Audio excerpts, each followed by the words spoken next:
Hello everyone, my name is Chitranjan Kumar. I am from BTech Civil Engineering 7th semester. My group members are Bablu Kumar, Manish Kumar and Rahul Kumar. And my topic is Resistivity Survey for Groundwater Mapping under the guidance of Dr. Patfulla Kumar Panda, HOD of the Civil Department and Professor Sohan Sankal, Department of Civil Engineering. So let's come to the topic. The main objectives of my project is to carry out resistivity surveying and to identify possible locations for groundwater. Now we are trying to understand what is resistivity survey and groundwater.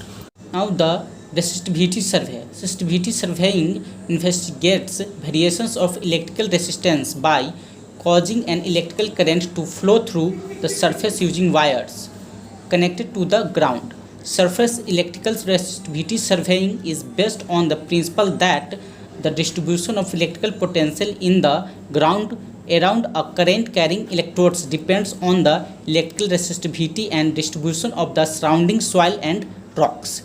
In the electrical resistivity methods, current is injected into ground through surface electrodes, whereas in electromagnetic methods, currents are injected by the application of time-varying magnetic fields.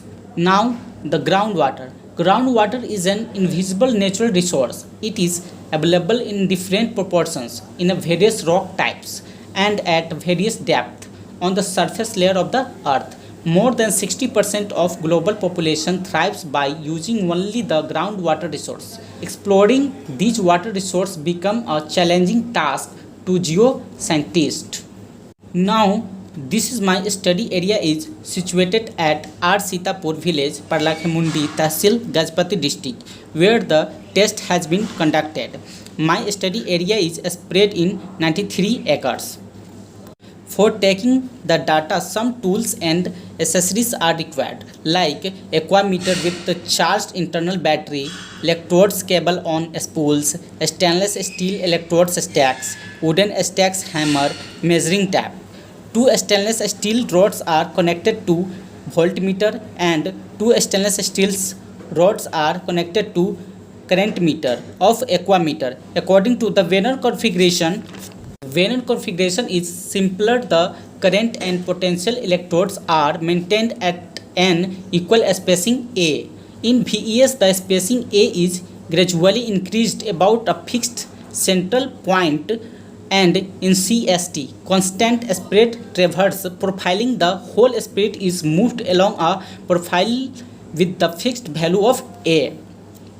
When the instrument setup was completed, then we switch on. Then it sends the potential and current into the ground through the stainless steel.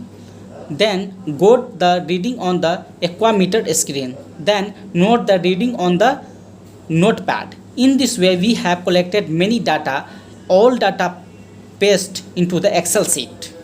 Now, VES, Vertical Electrical Sounding, is a software. First of all, open the software, then collected data, upload into the software, then we corrected the data, then it analyzed and gave the result.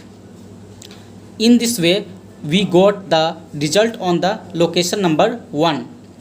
The main water bearing zone was available between semi-weathered rock and hard fractured rock and depth 20 meter to 60 meter and 120 meter to 150 meter respectively.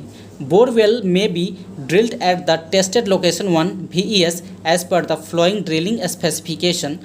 Now the second location, we found that the main water bearing zone between fractured rock and hard fractured rock. Now the third location, we found that the main water bearing zone available between fractured rock and hard fractured rock. In this way, we found that 10 locations where the water available in which zone. So finally, we found that maximum water bearing zone available between the fractured rock and hard fractured rock.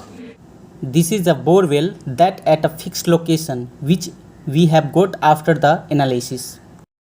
Thank you Centurion University of Technology and Management for giving us this opportunity.